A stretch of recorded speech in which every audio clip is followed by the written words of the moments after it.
Okay. It'll be fine. They may be mad.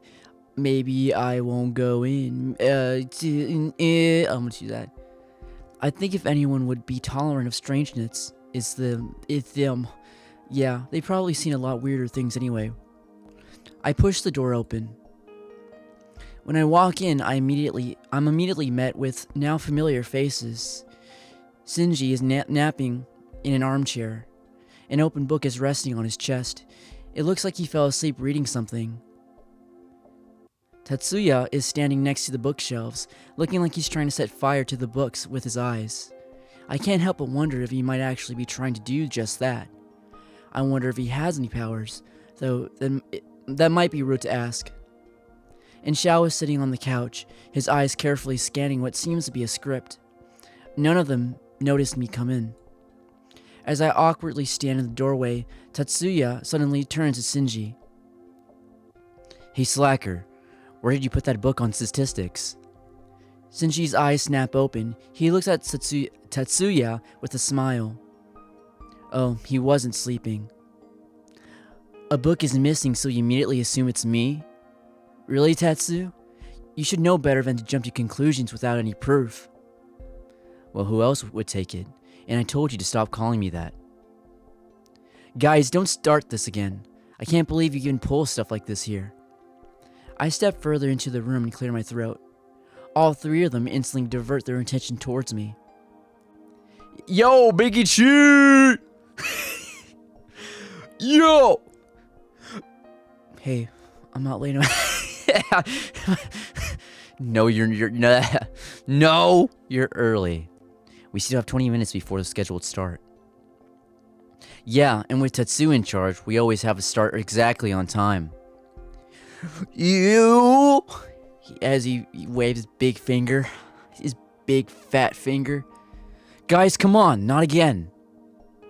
Yeah, alright. Fine, I have better things to do anyway. Tatsuya grabs a book off of one of the shelves and sits down at the table to read.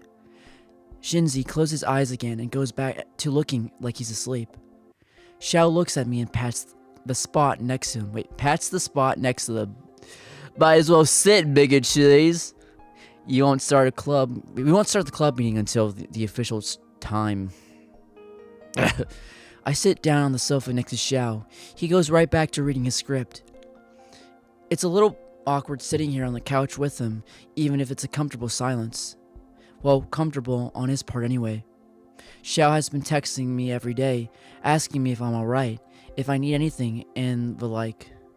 But this is the first time I've seen him since he walked me home at that night.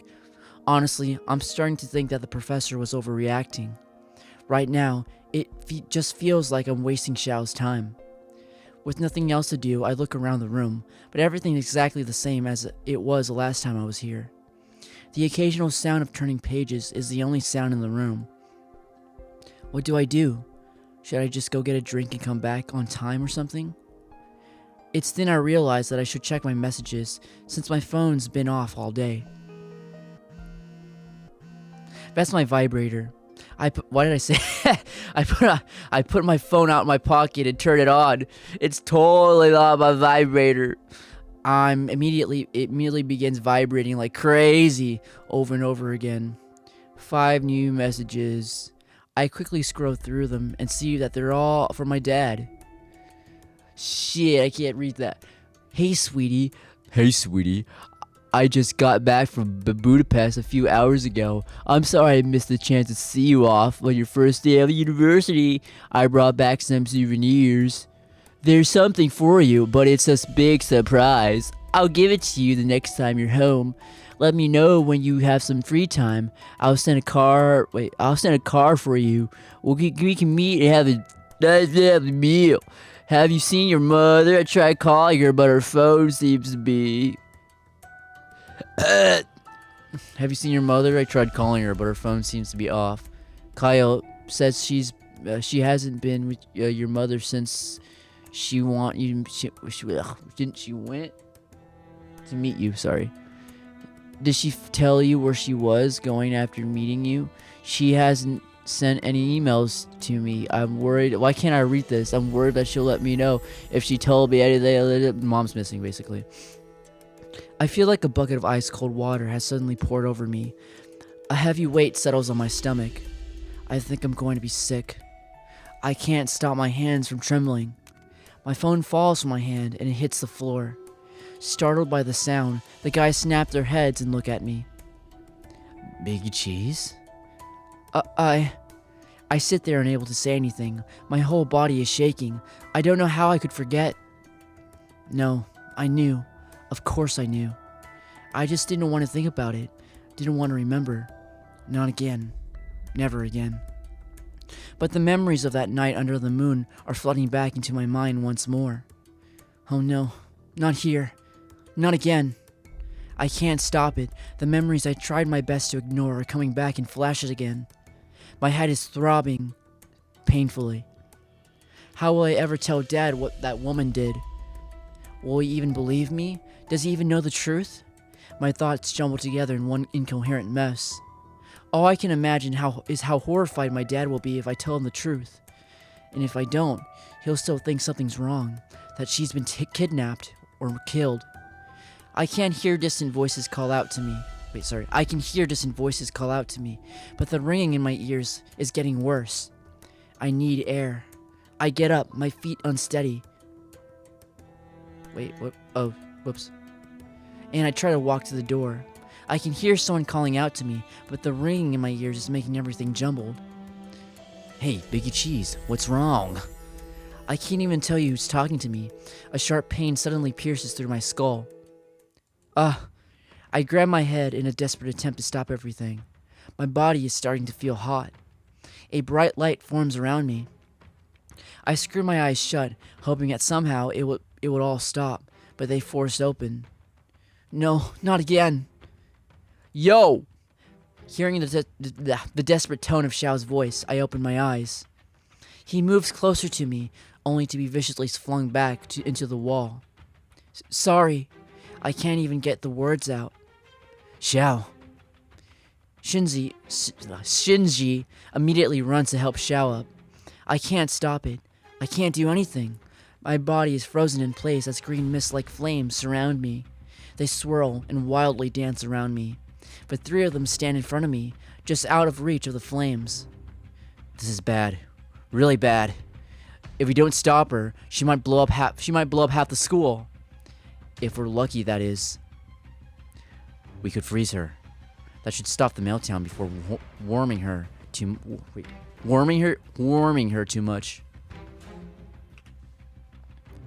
We're not freezing her. You have no idea what they can actually do. It's all I can do to contain myself while they argue. He's right. Her magic is wild. There's no telling how it would react if we attempt to freeze her. Well, then you suggest something before we're all dead. He turns to Xiao. I thought you were supposed to watch her. You told Mr. Kazama I would do a better job. Clearly I was right. Your incompetence is about to get us all killed. That's enough, Tatsu. Blaming others won't get you anywhere. We need... Oh. Something behind me draws their attention. I can't move the sea, but I can feel a slight sting in the back of my shoulder. Almost immediately, I begin to feel sleepy. My body relaxes all of its own, and the flames go out, as if they have never been present. As I fall, I'm caught in someone's arms. Hell yeah. I turn to see the smiling face of Takumi. I got you now. Don't worry. My vision starts to go dark. I can hear the sound of rushed footsteps coming closer. Thanks for that, Takuma. I can take her now. She's my responsibility. Well, okay. My body suddenly feels like it's floating. Someone feels warm. So warm and relaxing. I start to give in a gentle warmth. All of my worries seem to float away. All the bad feelings I had start to disappear when faced with this comforting feeling. So are you going to tell me what the hell that was about? That was the last thing I heard before my consciousness finally slips away and I pass out. Chapter 2. Into the flame. Flame on. I opened my eyes, staring at the strange view from the third time in the past week. This looks sort of familiar, though. I lie still what seems to be a cot and calmly try to assess my surroundings. It's then that I realize I've been hearing two equally familiar voices. Look, I know everything. I already did before, but I know I can prove it. You can't honestly expect that I'm going to just forget what I saw, Mr. K. I hear a heavy sigh and turn my head to see Takumi talking to Hikaru. No, not with you, Takumi. It'd be a hell of a lot easier on me if you did though. Biggie Cheese, are you awake? I turned my head towards Xiao's voice, who was apparently sitting on the other side of me the whole time. How do you feel? Before I could respond, Takumi and Hikaru's conversation stops. They both walk over to me. Are you okay? Are you okay? Yeah. I try to sit up and both Xiao and Takumi rush to help me up. I'm really not the damsel in distress type. Thanks, but I'm totally fine. Let them help me. Sure. I give everyone a smile as they help me sit up. Thanks. It's the least I can do to help. I'm glad to help you anytime, Biggie Cheese. I swing my legs over to the side of the bed and try to recall what happened to put me in this position. At distinctly remembering slamming a certain someone against the wall, I gasp and look at Xiao. Oh my god, Xiao, I'm so sorry. Are you okay? Huh? For what? Oh. That's okay. It wasn't your fault. Besides, I'm tougher than that. So tough that you're practically in tears when Biggie Cheese was unconscious. Not too, kid. Am I wrong then? Wasn't it from the pain of being slammed against the wall, or could it be from something else? That's enough, Takumi. Xiao, take Smalls home. Take Smalls home and talk to her about what we discussed. Takumi, let's continue our discussion at my desk. Biggie Cheese, I hope you feel better. Hikaru turns his heel, and walks back over to his desk. Takumi, looking exactly like a child that's just been scolded, glances at Xiao. Sorry, Xiao. Hope you feel better, Biggie Cheese. Takumi runs off to catch with the professor, leaving Xiao and I alone. It's really late, so we'd better get going. We're once again walking down the street at my apartment. But this time, it feels like we're both in our own worlds. My parents' situation weighs heavily on my mind, and I feel incredibly helpless. I glance at Xiao. He seems bummed out about something too. I decide to break the silence. We're making a habit out of this, huh? Huh? The whole me blowing up, passing out, and having you walk me home after thing. Yeah, I guess we are. We walk along the darkened street in silence for a while. Then I decide to try to start up a conversation again. I'm sorry. Oh, we stop and that's us. Both of us say I'm sorry at the same time. We stop and stare at each other. A few moments pass before we burst out laughing.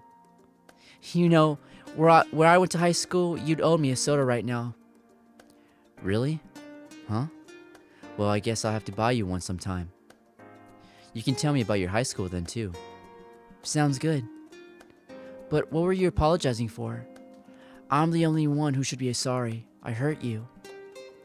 It's just, I totally failed you.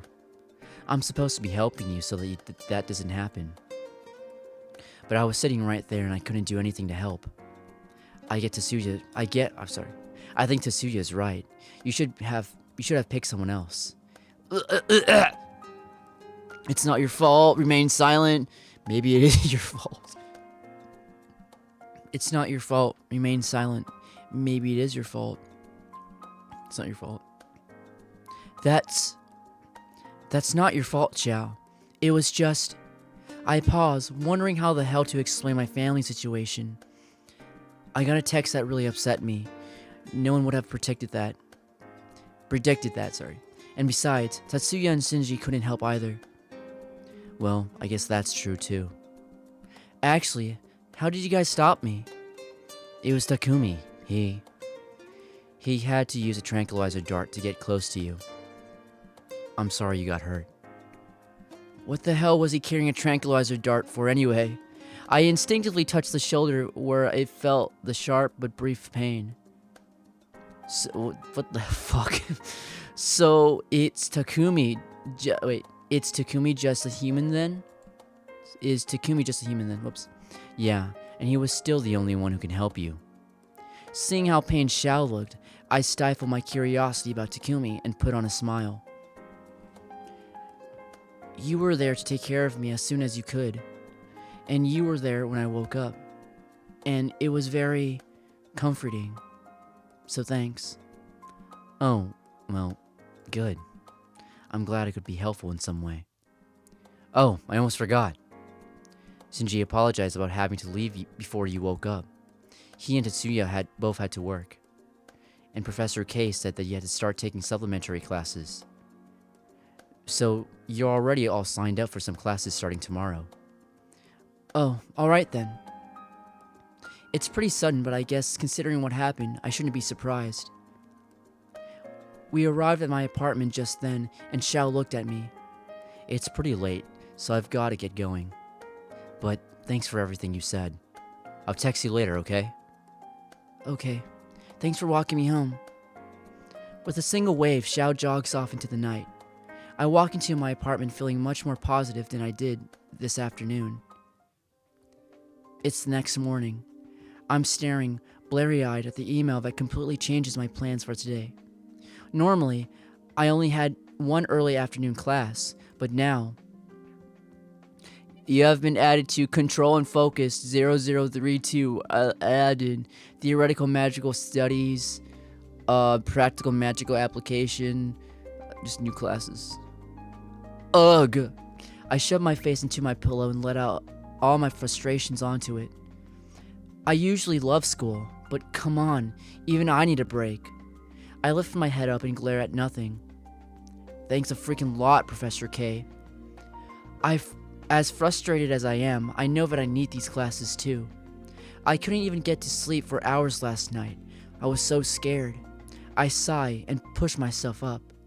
I reread the email and notice that there's a class called Practical Magic Application. It's from Professor Kazama.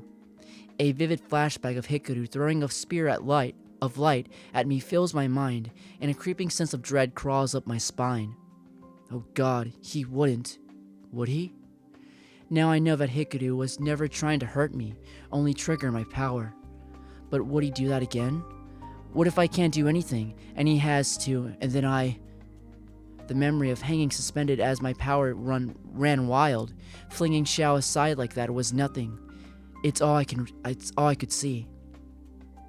When I think of that, I get so terrified that I feel like I'm gonna start panicking all over again. No, that would be completely counterproductive. I just need to calm down and try to figure out how to control these powers in the first place. That gives me an idea. I slowly, shakily hold my hand out like I saw Hikaru do before. I inhale. No, control. I need to be calm or else. No, just focus on what you're trying to do. I hold my hand out. And after a few moments I realize I have absolutely no idea what I'm doing. I'll just have to do my best to figure it out while I'm here. Hikaru would be a lot more careful. Hikaru would be a lot more careful now that I'm sure. I think anyway.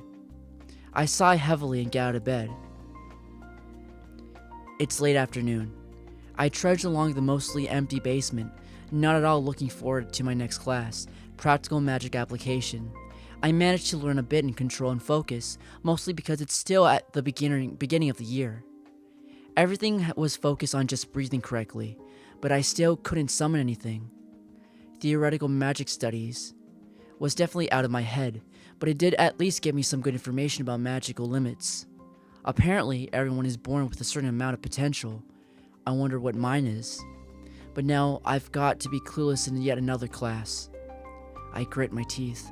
I'm not the type to have no idea what's going on in class. I work very hard, so I don't have to feel that way. But here, it's like I'm totally out of my element. Hey, Biggie Cheese! I look toward the voice at my side, completely startled out of my thoughts. What's up? What? Why are you here?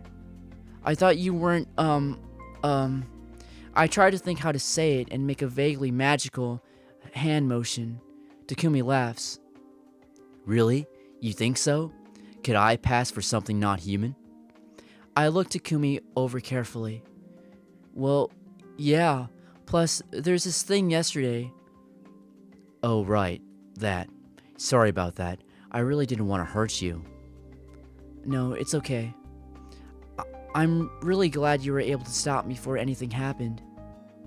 So as for why I'm here, I managed to convince the administration to let me attend classes normally. Only supernatural students would attend. Professor K helped me out a lot with that. I think back to how frustrated Hikaru looked yesterday. Hikaru seemed like he wouldn't be the type to be pushed around easily. But why does Takumi want to sit in anyway? A thought strikes me then, as I remember that he randomly had a tranquilizer dart on me. Maybe Takumi is actually kind of scary. We stop in front of the classroom I was heading to, and Takumi pushes the door open for me. I'm being allowed to sit in today while they get me all officially set up. Since we're both new, want to sit together? Sure. I walk past him to the classroom as he follows me. As we walk up the steps, I notice that there's a different view than the first time I was in Mr. Kazama's class. Is that all done by magic? Will I be able to do something like that one day? I see someone in orange waving at me enthusiastically. I'm confused to see him in what I thought was a beginner's class, but I decide not to ask for now. Hey guys, what's up? Wait, I forgot his voice. Hey guys. Hey man. Hey man. Takumi sits next to Xiao and gestures for me to sit on the other side of him. Xiao leans over to look at me. How are you feeling? Pretty good, thanks. I nervously wait for Xiao to mention what happened yesterday, but he never does. Professor Kazama walks in then, and after putting his things away, begins the lecture. I hope everyone's doing well. Today we're going to continue the subject of elemental magic. I open my laptop and prepare to take notes. Elemental magic is one form of magic that's powered and drawn from the elements of the earth itself. There has been cases of people with especially powerful auras utilizing elements outside of the earth. But since this is a remedial class, we won't be covering that. There are many elements magic users can wield in a variety of different ways.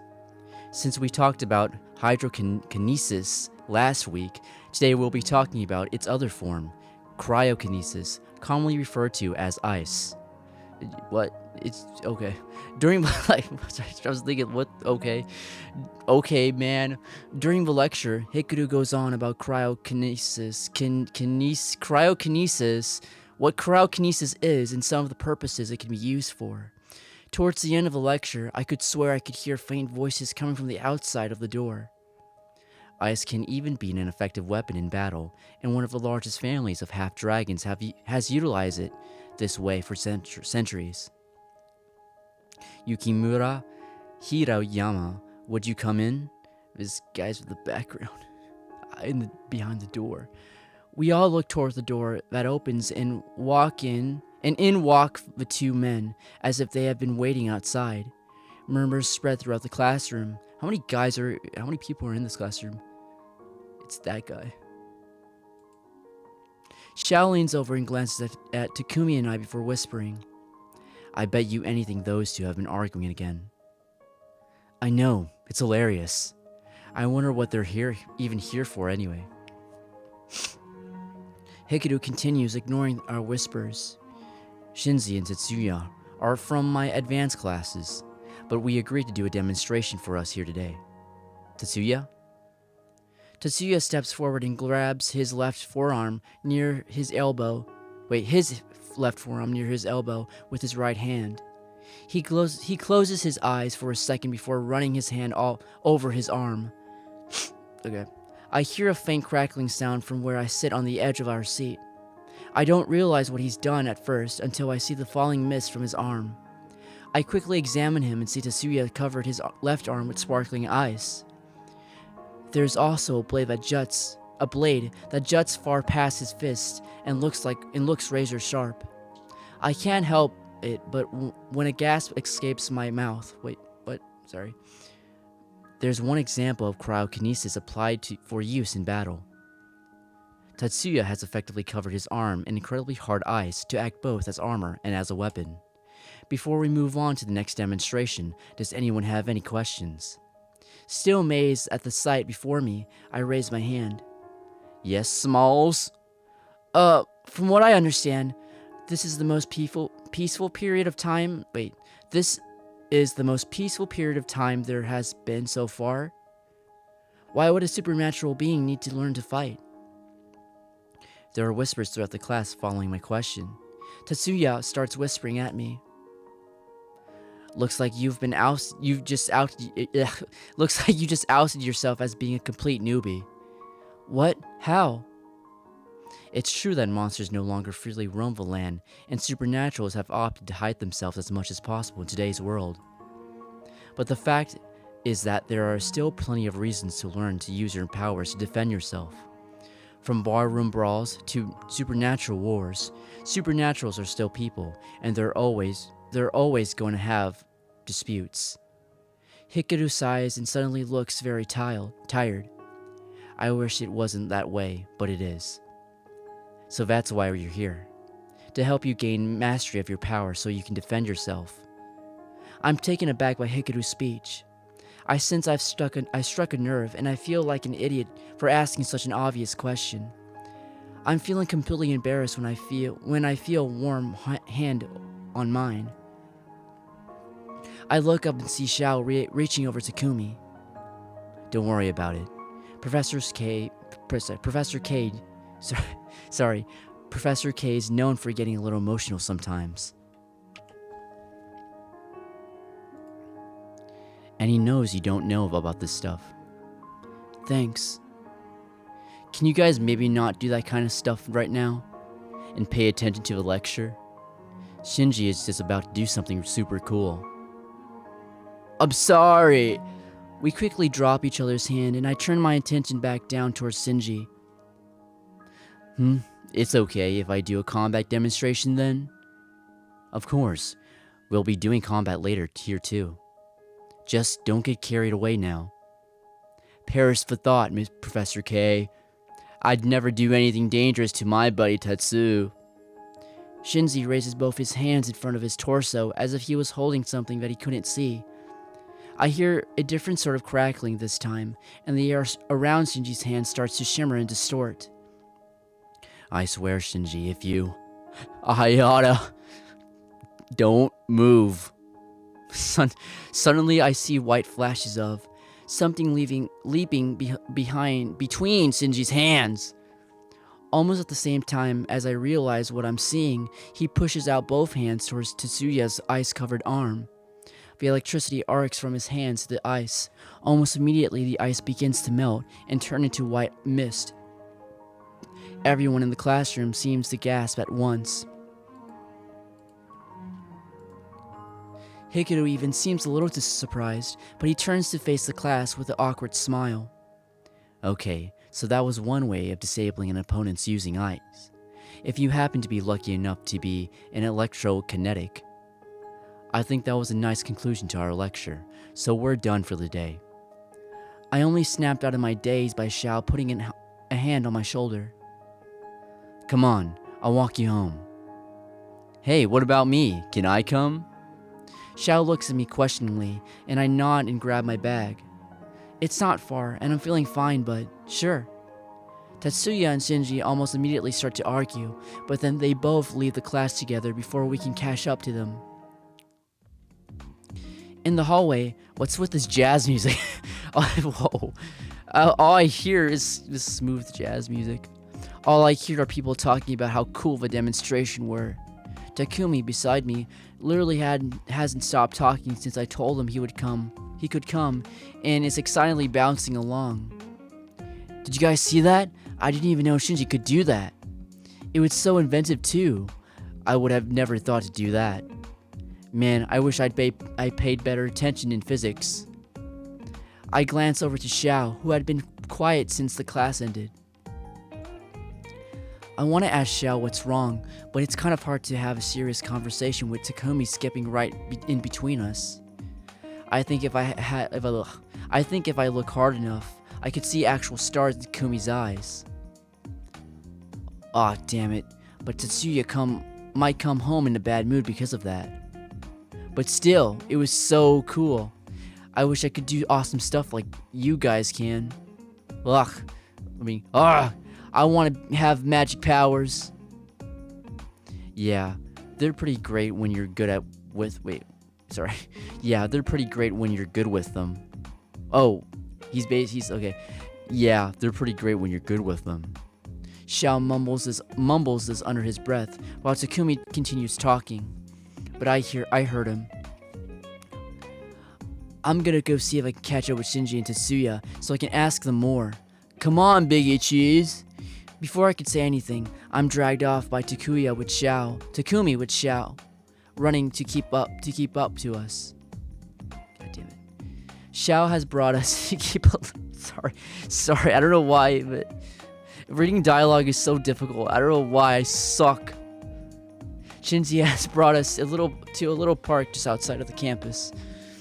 We managed to catch up with them, but Takumi had so many questions that we decided to hang out a little longer. I figured I should hear the answers anyway, so I didn't mind. After a quick trip to the restroom, I'm now sitting on the bench with Xiao while Takumi shoots rapid-fire questions. So Shinji, are you a lighting mage or what? I can handle all the elements to varying degrees. Wow, that's amazing. So you're probably the most powerful one here, right? I glance over to Xiao, who's sitting next to me. I don't know him well enough to say that he's not acting like himself, but I feel like he's been unusually quiet. Yeah, right. You want to see power? Then let's have a proper demonstration. Ice versus ice. No thanks, I'm not stupid. He turns to Takumi, ignoring Tetsuya's smug grin. It's true that most people can only utilize one element, but being able to use more than one doesn't mean much when it comes to raw power. In fact, 9 times out of 10, if they're using the same element, a specialist can beat someone who can use more than one. You're catching this, Biggie Cheese? I snap out of staring at Xiao. What? Oh, yes. It makes sense. After all, mastery of a subject usually takes intense focus and years. I trail off and my eyes drift to Xiao. And years of practice. Yeah, you got it. I notice that Tetsuya and Shinji have become strangely silent. I glance at Takumi, surprised he stopped talking for more than a moment. Okay, clearly there's something no one's talking about here, and it has something to do with Xiao's powers. Unable to bear the stretching silence much longer, I reached for my bag to distract myself from my phone. But it's not there. I look down under the bench from left to right. Didn't I bring it? I know I had it when I left class. The guys immediately pick up on my distress. What's up? Are you looking for something? I nod and get up from the bench, looking all around as I speak. I'm just looking for my bag. I'm absolutely sure I brought it with me from Professor Kazama's class. I remember you having it, too, but you checked your phone as soon as we walked outside. I have to admit that I thought Takumi was far too busy talking to pay attention to anything. I make a mental note to revise my growing assumption that he was kind of an airhead. But you probably put it down for a moment, didn't you, when you used the restroom? Maybe, for like 1 minute, when Oh, I'll be right back. I immediately dash off to the park's restroom. As soon as I get in, I spot my bag in the spot I would have never left it, the sink. I cautiously look around the bathroom before walking up to the sink and grabbing it. When I walk back outside, Xiao is waiting near the bathroom's entrance for me. Oh, good, you found it. Losing your stuff would have been a pain for sure. Takumi and the others walk up to us. Have you checked the bag? Oh, huh? No, but that's a good idea. I rummage through the bag, checking that my laptop, notebooks, and wallet are inside.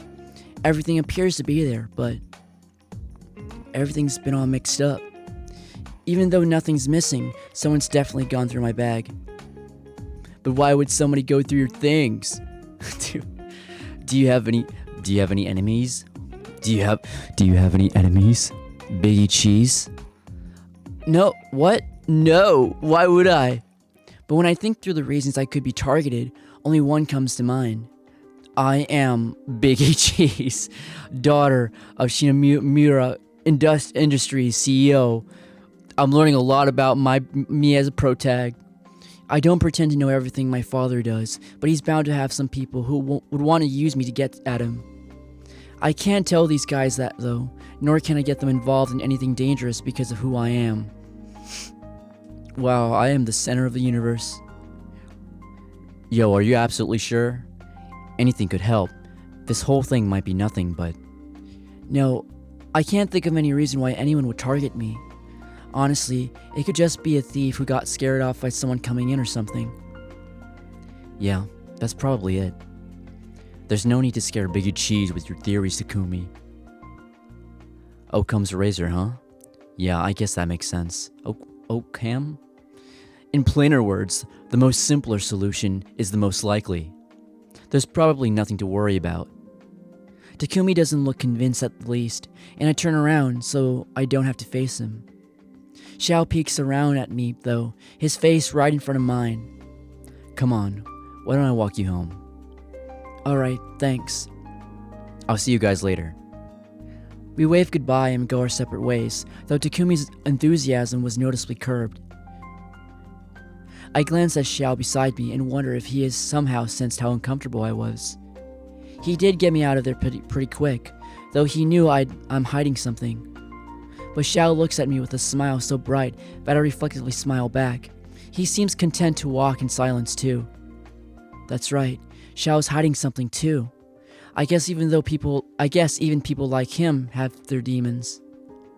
Because he himself is not human. I don't remember. Another day, another class. It's been a week since the day in the park. I haven't really had a chance to talk to Xiao at length, aside from sending the occasional silly text to each other. But the more I think about it, the more I wonder why he was in that newbie practical magic class. At first I thought he was just sitting with Takumi in there to watch the demonstration, but after seeing how he was reacting afterwards, could it be something's wrong with him? But then why would Professor Kuzama let me choose him out of everyone else to help me? It just didn't make any sense. I felt like I was missing some big piece of the puzzle, and clearly it wasn't something Xiao wanted to talk about. I make my way into the control and focus classroom for the second time. There's only a few students inside. Most of them are in little groups, happily chatting away as they wait for the professor to show up. I look around for a place to sit, and my eyes fall into a familiar face. Xiao is sitting there alone, practically at the other end of the classroom, far away from everyone else. He's reading something on his phone with his back almost turned from the door, so he hasn't seen me enter yet. He wasn't here last week. What changed? And why is he all the way in the corner? Xiao definitely isn't the shy type, so it doesn't make much sense to me. I'm torn between going to greet him and sitting somewhere else. What if he wants to be alone? As I finally move to find a seat, Xiao looks up. Yo! For a second, Xiao seems lost at seeing me here. Then like a switch, he suddenly grins at me, waving me over like a madman. Yo, Biggie Cheese, come sit right next to me, man. Come sit next to me, babe. His enthusiasm is catchy. I offer no objections and sit in the seat beside him. I want to ask him many questions, but the classroom door opens with a bang. The professor strides in. His messy brown hair practically bounces as he moves.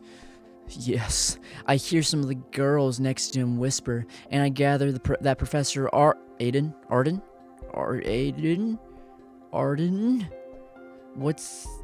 Is quite popular around campus. I decide to shove my questions to the back of my mind and pull my laptop out. I'll finally just ask Xiao about it later. I put all my focus on to the lesson ahead. Radio kiddos, time to learn. Today we'll be talking about how to focus your magic so y'all don't accidentally blow something up. I'm looking at you, girl. The professor says this with a laugh, but I notice Xiao fidget in his seat.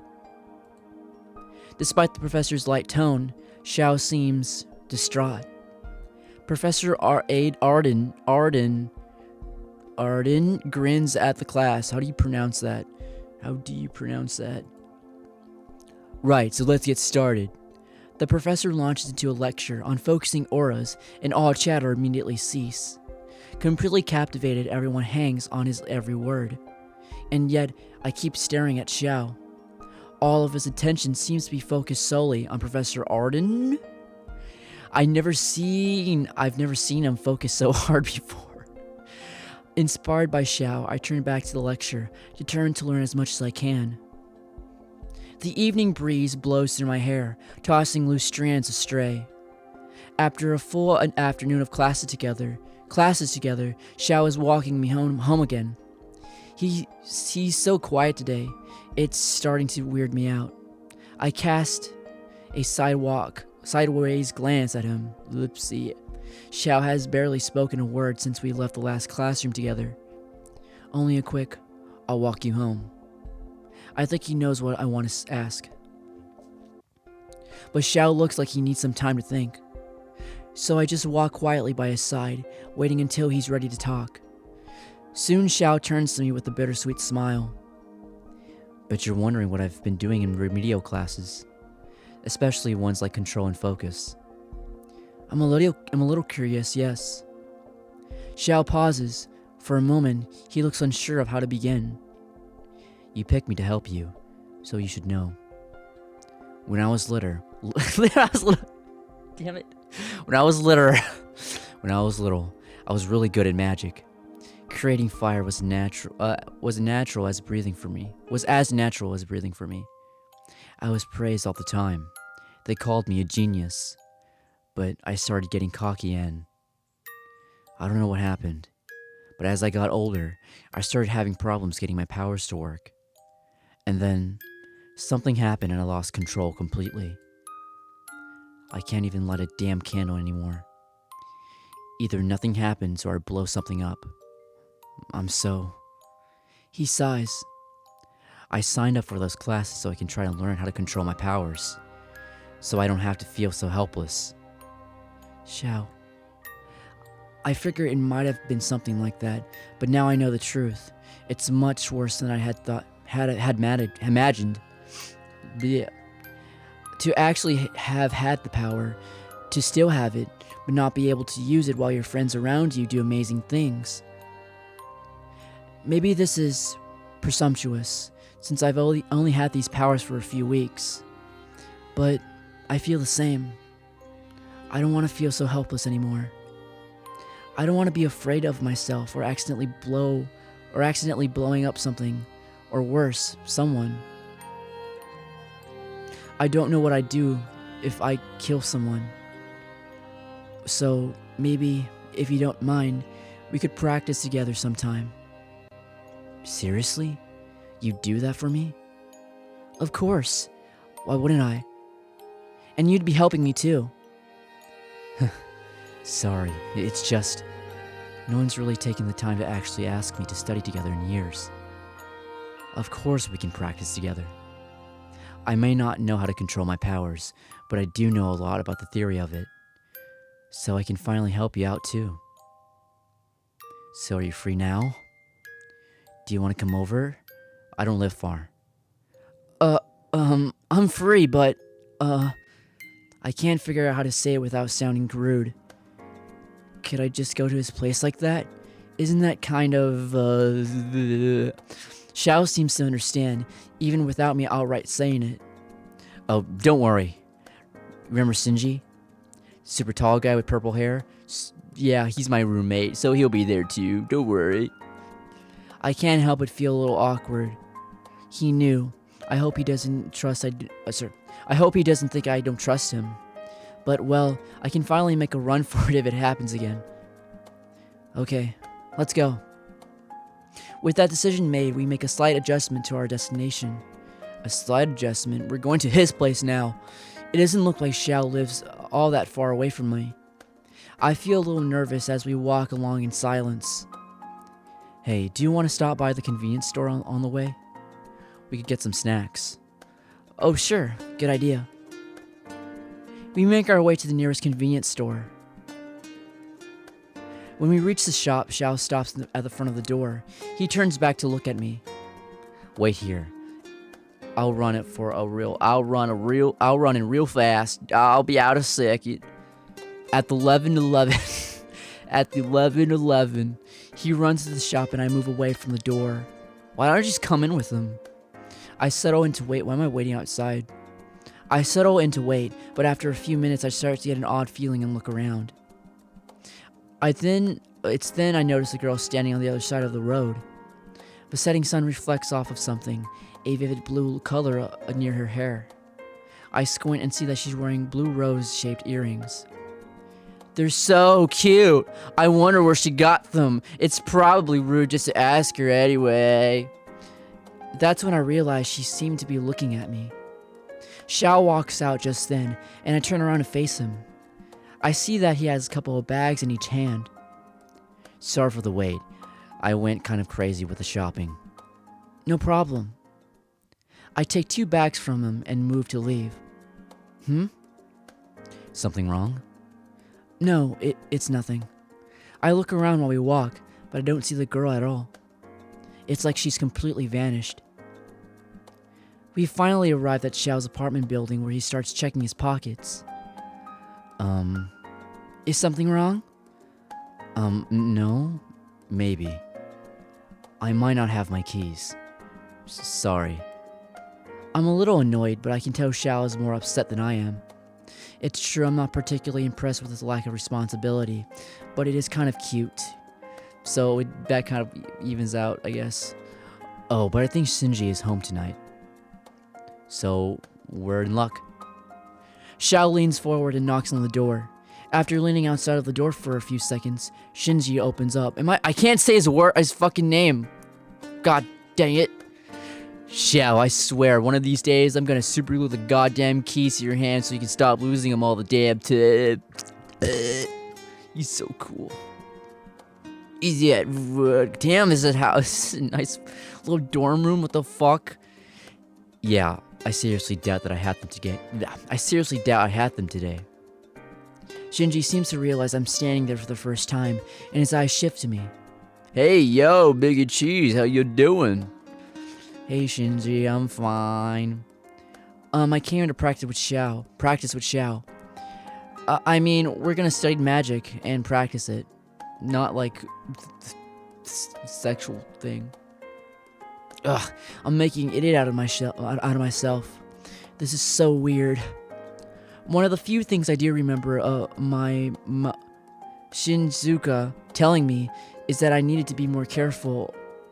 Be careful of men from a young age. Let me read that one more time. One of the few things I do remember my Shizuka telling me is that I needed to be careful of men from a young age. Oh, sorry. I can practically hear her voice now. If a boy tries anything on you that you don't like, or doesn't take no for an answer, then kick them where it hurts and run. Unexpectedly, I find a smile threatening to form, but I manage to keep a straight face and refocus on Shinji. He's looking at me in what appears to be in amazement. Oh, okay. Wait, really? Wait, is it really that surprising? Well, honestly, yeah, but that's great. Just let me know if you guys need any help. Shinji goes over to the couch and picks up his black acoustic guitar. I'll be in my room if you need me. And try not to have too much fun. Don't break the bed or anything. Uh-oh. Oh no. Oh no. Shinji, what the hell, man? Shinji, what the hell, man? What the hell? Well, you are going to practice, aren't you? Magic, that is. Yeah.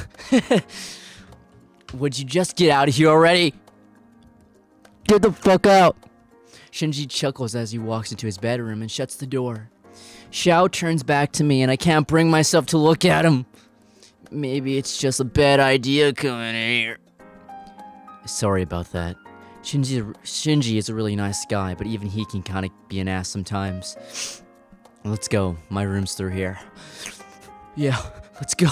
Let's go. Xiao points to the hallway behind me and we move past him to lead me in. I slowly follow him, my heart beating a little faster.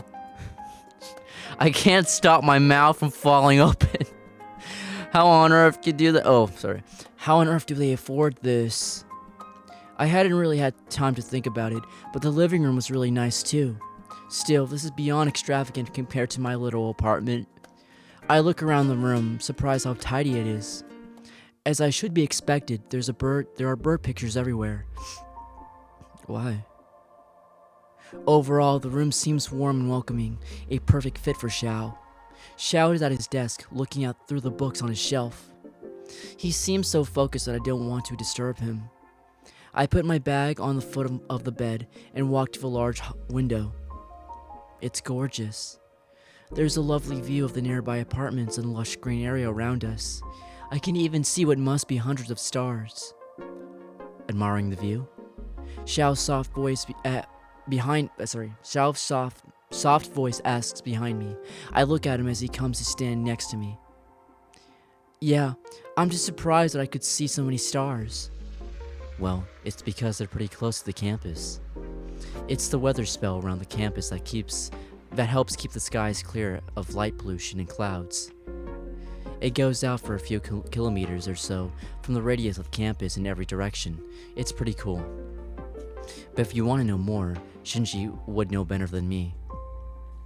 Xiao says this also casually, but I'm in complete disbelief.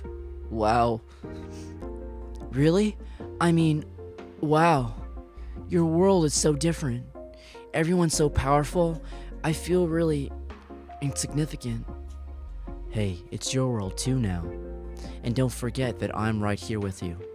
I can't do anything remotely that skilled. Yeah, but we're gonna learn, right? I hold my hand out a little awkwardly to affirm my words, and Xiao gives it a squeeze. Yep, we'll be partners from now on. Right, so let's get to studying. Let's start studying. I move over to Xiao's desk and take a look at all the books he pulled out. They're all on entry-level magic. I pick them out and notice that notice they're still in the same shrink wrap. The words on the binding suggest they're from elementary school students. How long have you had these? Not since elementary school, if that's what you're thinking. I bought them last week. After seeing Shinji and Tasumi's demonstrations. After seeing Shinji and Tatsuya's demonstrations? Sorry. Yeah. Yeah. I keep forgetting who's talking. Yeah. I saw the way that you guys looked at them, and I thought that maybe I could do that too. Ugh. No, I'm sure I can. Then let's get started. I pull out the desk chair from Xiao, gently grab his wrist from one hand, and quickly pull him into it. What are you doing? There's only one chair, so I'll grab one from the kitchen. Open the book and find out where we can start. At the beginning is probably good. I'll be right back. Having sat Xiao down, I hurry out of the room towards the kitchen, my determination renewed. A long time has passed since we started studying. I began by having Xiao tell me about his history with magic and learned that he actually did know a lot. There was just this strange gap between his knowledge and his ability. So even though it must have been frustrating for him, I had him start with the basics and basically teach me as we went. There had definitely been quite a few aha moments for both of us, but no actual magic practice had happened. Do you want to take a break? I stand up and stretch. As I do, I look at my watch and realize it's close to 12 a.m. Oh my gosh, it's this late? But Xiao hasn't looked up from its notes I wrote even once. Instead, he mumbles to me. No, I don't need a break. I think I've almost got this. Got what? I get no answer before I try to stifle a yawn. I lean over and put my hand near the papers he's been reading over and over again to get his attention. Look, Xiao, it's been hours, I think. Whoa! The paper Xiao been staring at so hard at ignites, and I practically jump back.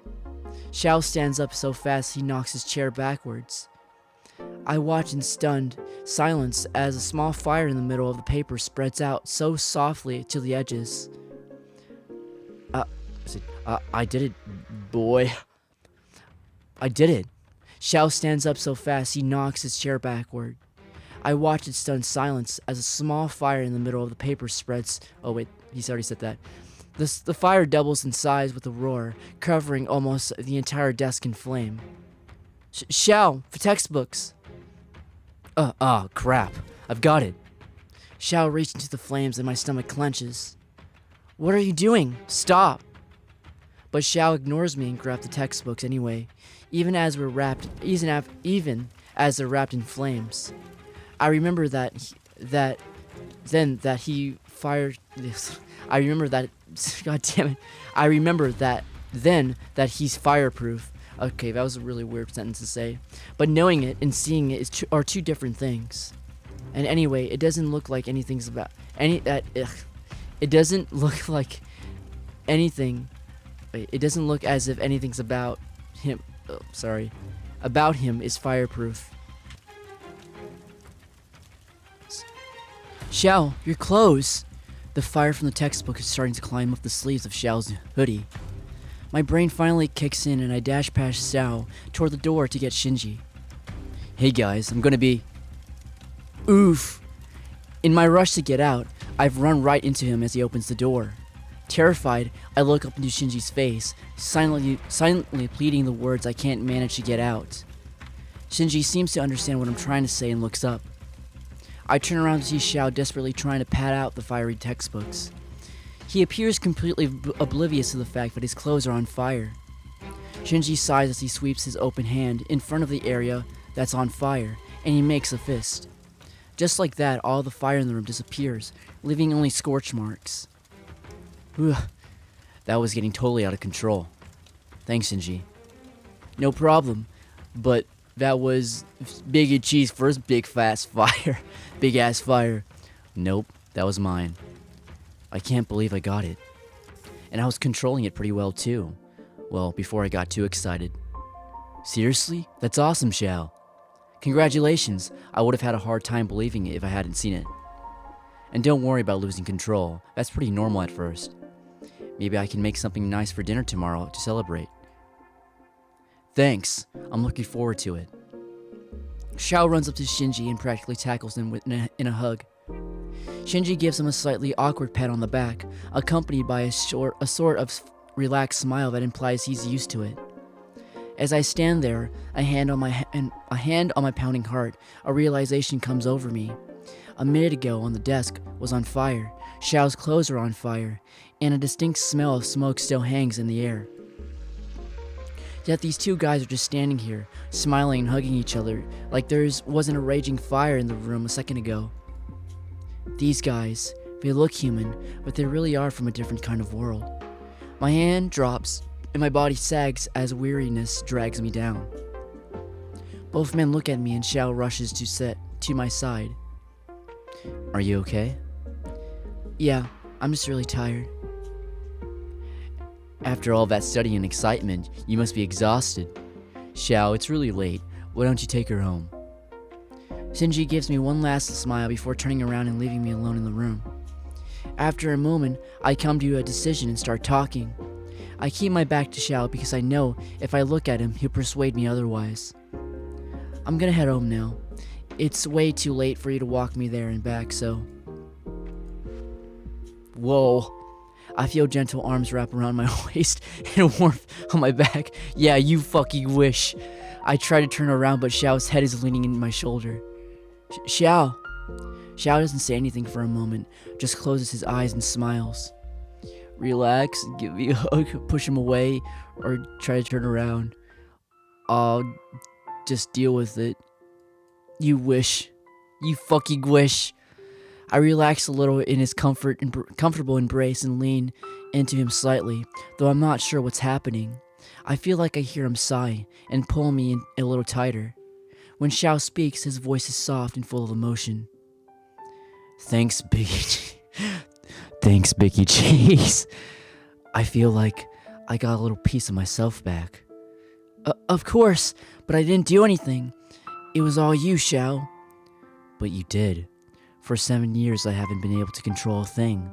But since I just want to be a better person around you. I want to actually be able to help and protect you like I'm supposed to. Xiao pauses, and I feel his arms loosening. Cold rushes in to replace his warmth, and I realize just how comfortable I was. Anyway, let's go. And no, I'm not letting you walk home by yourself. Especially after you helped me so much. Come on, Xiao. Seriously, it's lit.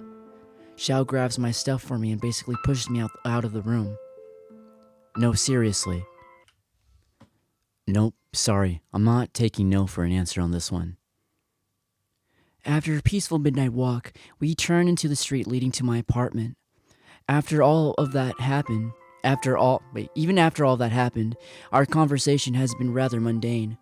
We usually chat about our next study sessions and how often we'll try to do them. After a lull in the conversation, I glance at Xiao. I get the feeling he wants to say something. Actually, I've had that feeling since we left this place. As usual, I wait quietly for him to start talking. I'm sorry about hugging you like that earlier. I tend to hug my friends a lot.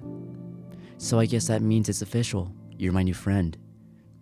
That's it? That's it?